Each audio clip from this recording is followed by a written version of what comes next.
Mr. President, Mrs. Ford, Mr. Vice President, Mr. Vice President to be,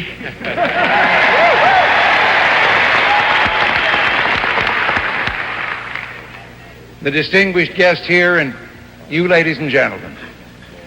I'm going to say fellow Republicans here, but to those who are watching from a distance, all those millions of Democrats and independents who I know are looking for a cause around which to rally and which I believe we can give them.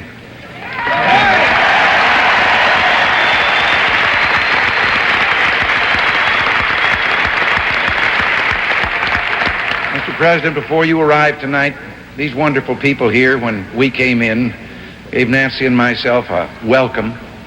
That, plus this, and plus your kindness and generosity in honoring us by bringing us down here, will give us a memory that will live in our hearts forever.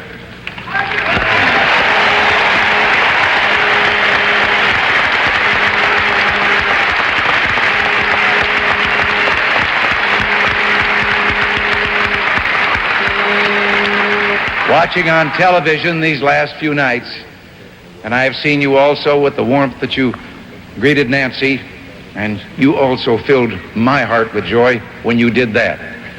May I just say some words? There are cynics who say that a party platform is something that no one bothers to read and it doesn't very often amount to much.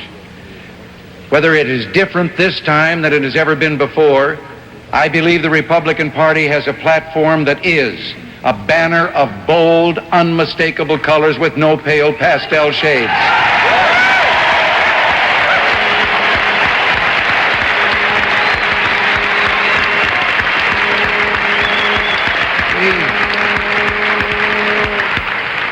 We have just heard a call to arms based on that platform, and a call to us to really be successful in communicating and reveal to the American people the difference between this platform and the platform of the opposing party, which is nothing but a revamp and a reissue and a running of a late show of the thing that we've been hearing from them for the last 40 years.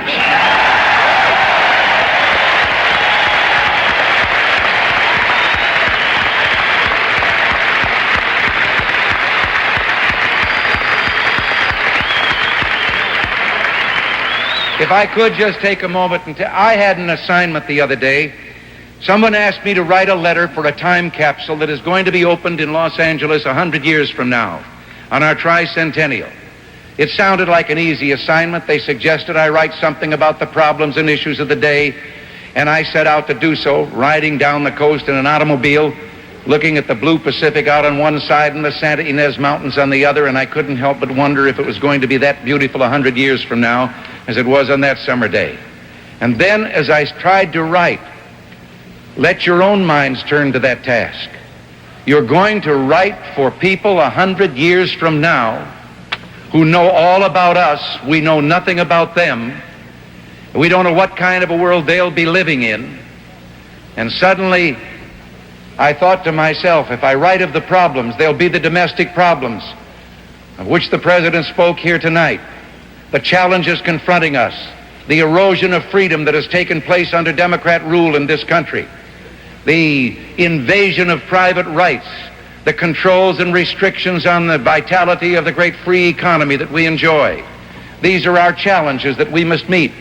And then again, there is that challenge of which he spoke, that we live in a world in which the great powers have poised and aimed at each other horrible missiles of destruction, nuclear weapons that can in a matter of minutes arrive in each other's country and destroy virtually the civilized world we live in.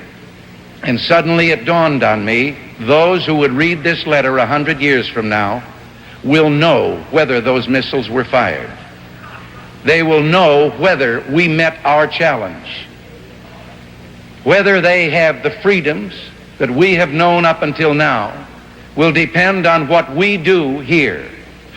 Will they look back with appreciation and say, thank God for those people in 1976 who headed off that loss of freedom, who kept us now 100 years later free, who kept our world from nuclear destruction?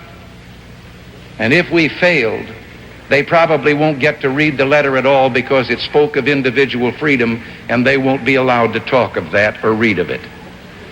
This is our challenge, and this is why here in this hall tonight, better than we've ever done before, we've got to quit talking to each other and about each other and go out and communicate to the world that we may be fewer in numbers than we've ever been, but we carry the message they're waiting for. We must go forth from here united, determined that what a great general said a few years ago is true. There is no substitute for victory.